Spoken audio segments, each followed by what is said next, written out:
Hey everybody, thank you for joining me. Cyberforce #1 ongoing series. We got finished looking at the mini-series, the first 4 issues. Not my favorite. I think it started out reasonably interesting and reasonably strong as far as the team books with Image Comics. And it's like a lot of them. It didn't kind of know where it's going, in my opinion. It didn't really go anywhere, and it just abruptly ended at the end of issue 4. It was just kind of suddenly, it's done, it's over, moving on. But you got to get past those growing pains. And once you get the characters introduced, you can start going and just get into some more story. So Cyberforce #1, I'm excited to do this because also this means we get really close to doing the Killer Instinct crossover between Cyberforce and Wildcats, which issue 2 of the Cyberforce ongoing series starts with the Killer Instinct crossover. It's like you do issue 1 and then issue 2 is instantly a crossover with the other major team. It seems like poor decision-making on my part, but what the fuck do I know? But before we look at Jesus Christ, Cyberforce #1, when I pulled this out of the bag that I had it in, I had this tucked in there with it.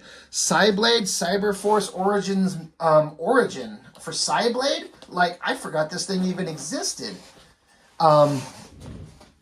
You immediately have my attention whenever you have Marc Silvestri drawing a ridiculously overly sexualized hot babe. In my opinion, somehow the way that he draws girls, even though you can use the same excuse the way Jim Lee or Liefeld or anybody draws these girls, something about his stuff just works. It just is there. The lips, the giant boobs, the hips, the ridiculous like thong bikini thing she's wearing over a just metal sheathing, this crazy long hair. It's ridiculous, and I love it. It looks so fucking good. Is anything inside this book worth a piss? No. It's drawn by Joe Benitez, one of Silvestri's, up-and-coming artists that he brought on. January of '95 is when this is made. Joe Benitez is an incredible artist these days. He's doing that steampunk series, Lady Mechanica. Man, check that out. His artwork is so good. He, like most of, I feel like, this is my opinion, you got Silvestri and he has his Top Cow Studios. You got Jim Lee, he has his Homage Studios. Liefeld has his Extreme Studios. And they all bring on young artists to draw books, and almost all of them become really good artists in their own right. Every one of those studios has people that started with them that were terrible and got really good. I would suggest, my opinion, my theory, is that Top Cow has the best of guys that started out young and got better as they went. I mean, you're talking David Finch, Joe Benitez, and Michael Turner. I mean, those are like powerhouses, really. Who are the powerhouses that came out of Homage Studios? Like Travis Charest, or Travis Charest, I should say, is how you say his name. But he didn't start with Homage Studios. He worked for DC, but Jim Lee brought him on. But man, that guy went to extreme godlike levels. And Extreme Studios, who's their premier artist? There's a lot of good ones, but in my opinion, Silvestri's studio produced the best artists. So it's basically Velocity running into Robot Kitty, and they look up some holographic like computer program that tells the history of Cyblade, and it just goes through like how she was a kid, she was very wealthy, and some bad guys show up and do some shit and scare her, and they find out she's some kind of energy projection power, she's got some kind of mutant blasting powers. And then some warrior babe shows up and like, I can train your daughter, Mr. Wealthy Man. I'll train her to be a warrior. And so she's really brutal with her, forcing her to push herself to her limits while wearing her fucking underwear outside. Look at this ridiculous outfits. Making the girl a tougher, meaner kind of a bitch to even to her own father, turning into her a horrible person. And then some of the daughters more interested in this trainer lady than she is her own family, and then she becomes kind of a warrior babe, and she's beating people up and using her laser powers and blah, blah, blah, blah, blah. And eventually, I think her dad gets killed. She gets hurt, so she joins Cyberforce. I'm not even going to turn this on its side. It's not a good double page spread. That's not a good drawing of Cyblade. And suddenly she's a badass, and she has to join Cyberforce, and blah, blah, blah, bling, bling, bling, blah. Look at this weird contorted thong back roundhouse kick. I mean, whatever. It's all fine. It's all colorful. It's okay. It's also not okay because it's terrible. The best things about this were the cover, and then this Cyberforce Annual, the way they were advertising it, they threw in some like pencil artwork of Silvestri, and that shit fascinated me. This is what I wanted to see. I want to see what Silvestri's artwork looked like before it gets inked. Like, let me see some rough artwork from him. Let me see what it looks like when it's just pencil on paper. I love that. I love the cover. It sucks. The cover is what makes it worth it. Cyberforce Ongoing #1. Big team shot. Not as good as the cover of issue #1 for the regular series, but not bad. And of course, the focus is Ripclaw. And he's in an alleyway, and he's having some guys swiping at him, chopping him up. Blood everywhere. Ripclaw screams, oh, he's having a terrible dream. And Silvestri said, I've said this before, he dislikes his 90s work, and this is his 90s work.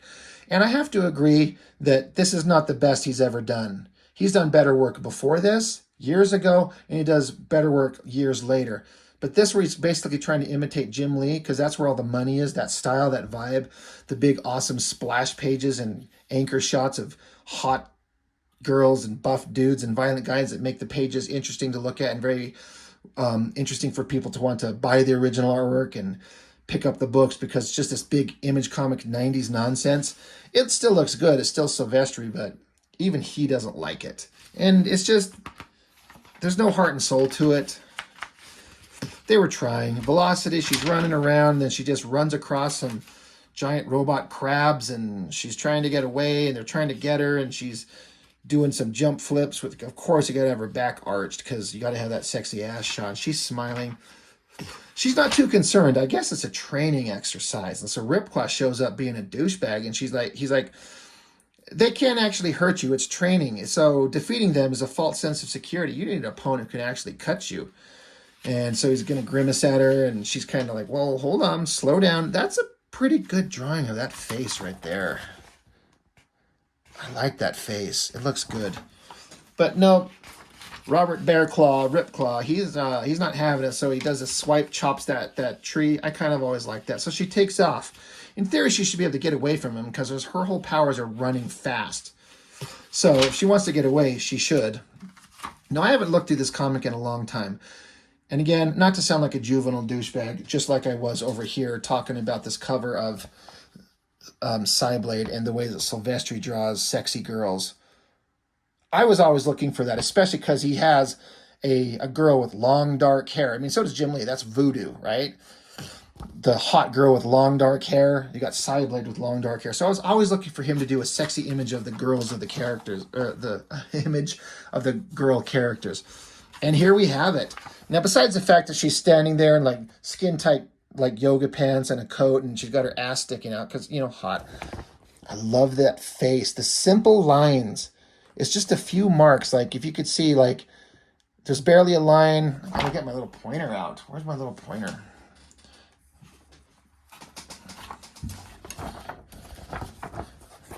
But there's just like barely a few little lines right there, and the little indication of the nose, and then just a few swipes of lines for lips and a chin. I think it looks great, and the way he's got her hair, the gestures of the hands, and of course that sweet ass. Like, that's pretty sexy drawing. It's pretty good. Like, I like it. Who gives a shit about the story? I guess they're watching what's going on with Velocity and Ripclaw, how he's somehow, even though she's running super fast, he got in front of her. He's in a tree, and he jumps down and basically like recites a novel to her as he's jumping through the air. Just says a lot of shit. Tackles her. I always liked this. He's got her tackled down. He's got these knife hands, and so he's got this like his claws spread out over her body and her head, and the one finger kind of right above her face. That's an interesting use of those claw hands. I thought that was really cool. But he's really aggressive and pissed off, acting douchebaggy. So Heatwave, like dumbest, lamest character in all of Image Comics, shows up and zaps him in the back. And he's like, dude, what the fuck is your problem? Calm down. Like, chill out. And Ripclaw's like, leave me alone. I'm PMSing. Leave me alone. Cut to somewhere, a bar in Queens at 11:30 at night. Some dude's hitting on, this is Ballistic from the original miniseries. I guess she's off on her own. She kind of got some memories back at the end of that where she remembered that Velocity was her sister and she remembered some of her past, so she's not quite a bad guy anymore. But the dude's hitting on her, so she takes and slams his head down on the table. And then guy comes up behind her. She's sitting there at the table, got Boots walking up behind her. Says some shit to her, so she turns around with her robot hand, because she's Girl Cable. She's got like robotic eye, robotic arm, and so does he. Robotic eye, robotic arm. So Liefeld has all these Cable stand-in characters. So does Silvestri. He's got at least one. Robot hands hit, clang. That's always kind of funny. I like the tension as like she tried to punch him. He's like, hey, I recognized you. I thought you might need some help. We all fought, but it seemed like you had a moment back there. Maybe you need some help. Kind of like this drawing. Kind of cool. Ballistic ain't having it because she's not a nice girl. She grabs a bottle and tells him to go fuck himself and busts a bottle over his head. Like, that's kind of fucked up. And he says, listen, you self-centered little bitch. And I'm reading that straight from the comic. That's not me pulling that out. So he sends her flying. I mean, I don't know if we needed to have her crashing up against the wall giving a spread-eye crotch shot, but you know what? We'll take it. Get it.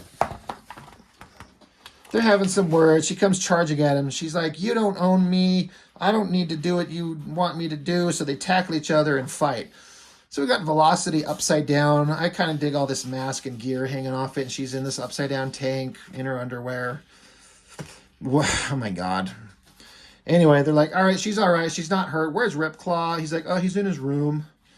Whatever. Back to the bar. The fight continues because I guess we want to see Girl Cable and Boy Cable punching at each other, kicking through the bar. She decks him in his face. She grabs a bunch of straws, and throws them with such force that they land like arrows, like, so he's blocking it, and he decks the shit out of her again, sends her flying, tackles each other again, and he's like trying to get her to calm down, like, chill out. I've got 4 arms here. I'll beat you to death with the 3 on my right side. Don't think I won't. And she's like, well, I'm going to kick you right squaw in the nuts. And she does.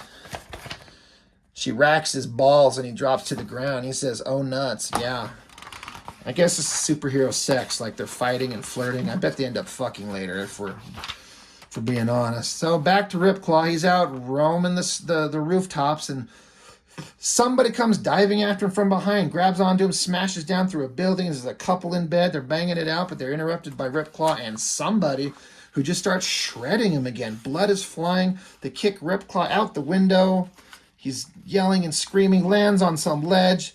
He's like, no, this cannot be. I'm Ripclaw. And it's freaking Warblade. And this bitch. This is the first time I think we're ever seeing her. It's not the first time on my channel because we did that Warblade miniseries that showed here, but I believe that came after this.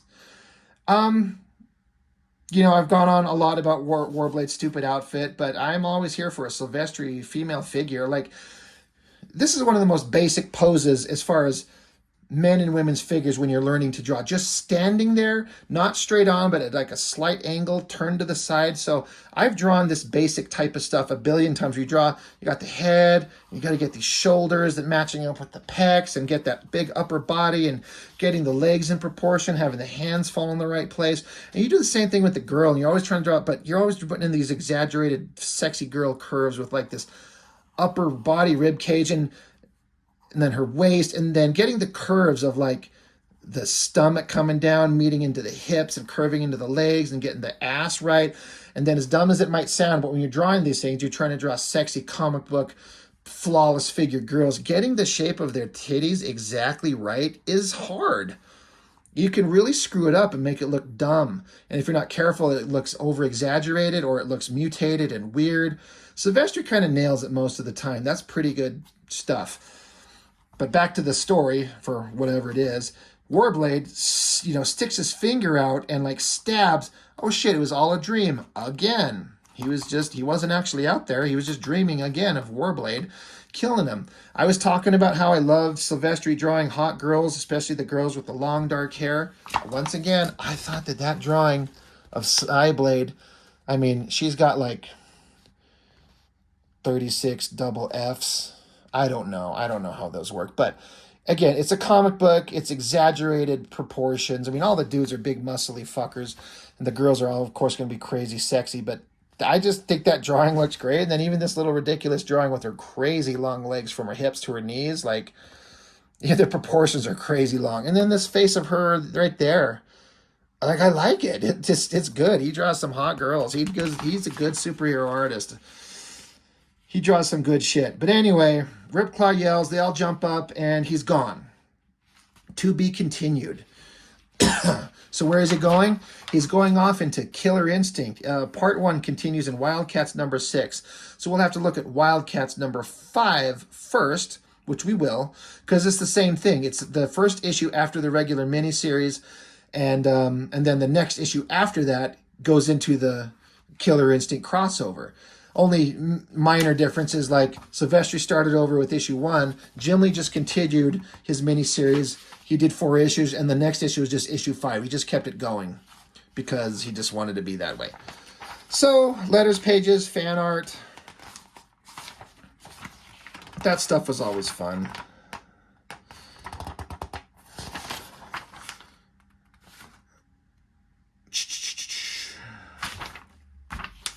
The Art of Homage Studios. We've already looked through that. People like that one. That video of mine got a lot of views. But anyway, only 16 minutes to review this fucking thing, and that included 5 minutes of talking about this dumb thing. There's not much there in terms of story, but that's Image Comics, right? It's just a bunch of beautiful artwork and superficial drama and fighting and fighting and fighting and hot girls and buff dudes and crotch shots and boob shots and nut shots and Jaeger shots if I had my way, but not much to it. But this Killer Instinct crossover, I mean, it's not good, but it's kind of interesting, and there's some fun artwork. I feel like, kind of like the Wildcats miniseries, when Jim Lee drew Youngblood, Youngblood never looked better. Like, that was like the best version of it. I'm not going to say the absolute best version. There is a one-off that Alan Moore wrote and Steve Skaros did. That's one of the best comics I've ever read in terms of superhero comics. That's probably the premier version of Youngblood ever done. But Jim Lee drawing Cyberforce and Silvestri drawing Wildcats. It's like they're buddies, and we're going to start drawing each other's badass characters. I feel like they both were going for it in these books in the Killer Instinct crossover. And I mean, Jim Lee's already on board. He's like, I'm going to draw this girl, and I can't not draw them not having a huge curve in their spines and just having their asses just right up front, because that is a sweet ass. I mean, I want to be friends with it. Right, guys? Right? Anyway. Also, another interesting thing. This is one of the first ads they ever come up with for this crossover. And they changed the color scheme. Like this girl, the dark part of her outfit, it's like green there, but they changed it over here to that color. And this is what it was in the books. I kind of thought the green was a better contrast, especially with her red hair. I don't know. I don't know anything. I'm a nobody. But anyway, so it's Wildcats 5, Cyberforce 1, Wildcats 6, Cyberforce 2. So it's a 6th issue. Gosh, that's a big crossover. 3 issues each. It's pretty awesome. I actually can't wait to get to it, but I try to spread shit out. I don't know. Maybe I should just blow through them all in 1 week. We'll just do the whole Killer Instinct crossover in a single week. But I'm worried people get bored of nothing but Silvestri and Jim Lee books in a week. I try to give some variety. Anyway, I like Cyberforce. I love Marc Silvestri, even though his artwork tends to go ups and downs and ups and downs. And this is more of a down. But even his down is fucking better than most everyone else. So I guess that's all I've got for now. So thank you for watching. See you next time.